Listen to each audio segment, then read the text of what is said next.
چونکہ اس کی برکات کو کوئی پکڑ ہی نہیں سکتا ہے۔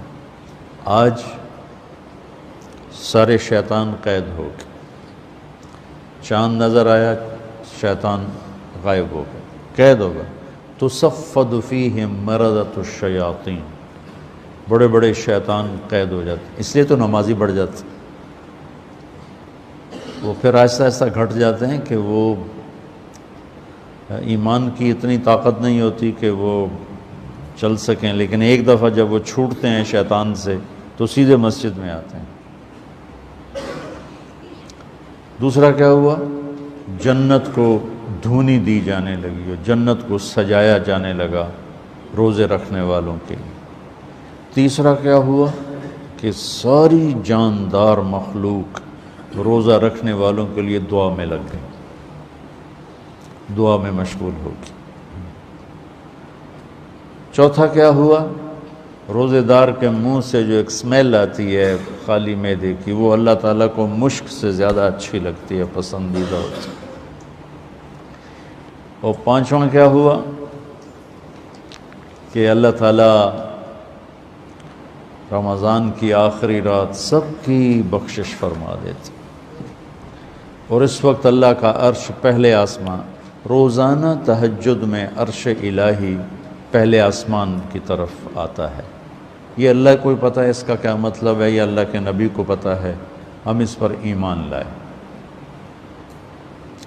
رمضان میں عرش الہی پہلے آسمان پر ہوتا ہے اور پورا مہینہ پہلے آسمان پر ہی ہوتا ہے۔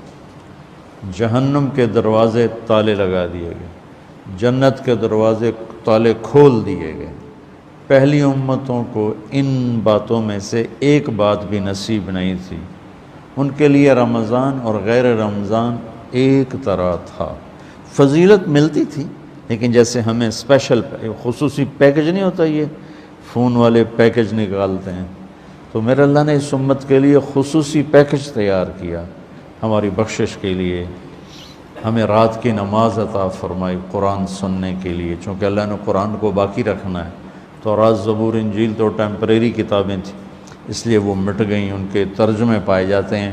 اصل بائبل کیا تھی خود بائبل والوں کو نہیں پتہ، اصل تورات کیا تھی تورات والوں کو نہیں پتہ، وہ اصل لینگویج ختم ہو گئی۔ تو قرآن ایک واحد کتاب ہے جو اپنی اصل کے ساتھ موجود ہے۔ تو آپ کو ایک فضیلت یہ حاصل ہے کہ آپ روزے رکھیں گے، دوسری فضیلت یہ حاصل ہے کہ آپ اللہ کے راستے میں رہیں گے، تیسری فضیلت یہ ہے کہ آپ علم کی طلب میں رہیں گے۔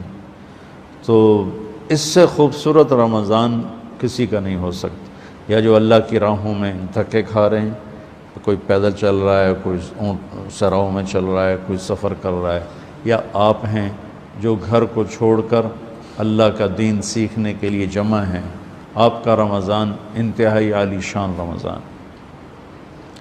اور افطار کے وقت عرش کے فرشتے جو اللہ کی تسبیح پڑھ رہے ہوتے ہیں، اللہ تعالیٰ فرماتے ہیں کہ میری تسبیح چھوڑ دو اور افطار کرنے والوں کی دعا پہ آمین کہو۔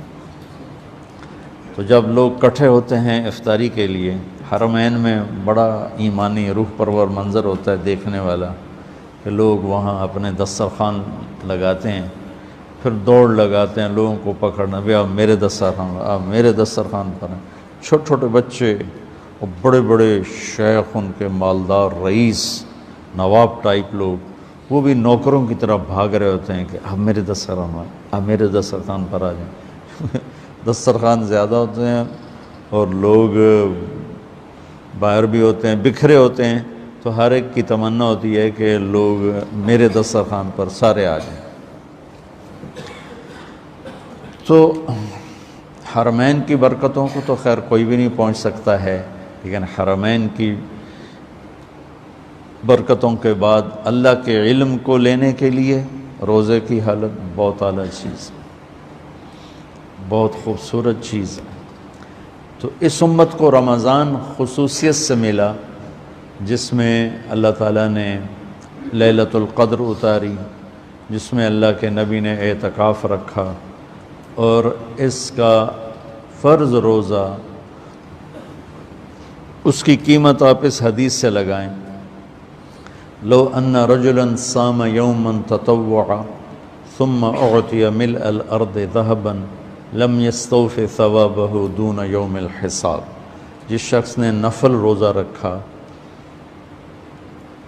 اور اس روزے کے بدلے میں پوری دنیا سونے سے بھر کے اس کو پیش کی گئی، کیا آپ کا نفل روزہ ہے نا، اس کا یہ صلہ ہے، ساری دھرتی سونے سے بھر کے، تو میرے نبی کا فرمان ہے یہ سونے سے بھرا ہوا جہان بھی اس روزے کا بدلہ نہیں بن سکتا، اس روزے کا بدلہ اللہ ہی دے گا۔ تو اب آپ بتائیں فرض روزے کی قیمت کیا ہوگی؟ تو آپ دعا کرو اللہ پوری امت کو روزے رکھنے کی توفیق۔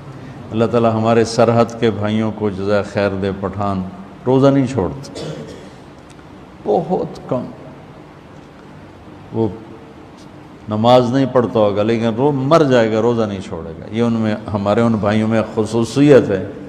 پنجاب میں کچھ روزہ رکھتے ہیں، زیادہ نہیں رکھتے۔ سندھ میں برائے نام ہے، اور آگے بلوچستان میں کسی کو پتہ ہی کوئی نہیں ہوتا، بلوچوں کا جو بروہی علاقہ۔ تو آپ لوگ دعا کرو، آپ اللہ کے راستے میں ہو، کہ اللہ پورے ملک والوں کو بھوک کا خوف نکال دے، پیاس کا خوف نکال دے۔ اس لیے تو اللہ تعالیٰ فرماتا ہے کہ روزے کا بدلہ میں خود ہوں۔ نماز پڑھو جنت، حج کرو جنت، عمرہ کرو، ذکر تلاوت جنت، تبلیغ جہاد تصنیف تالیف ذکر بندگی جنت۔ روزہ رکھو تو اللہ کہتا ہے میں مل جاتا ہوں، روزے پہ اللہ مل جاتا ہے، الصوم لی وانا اجزا بہ۔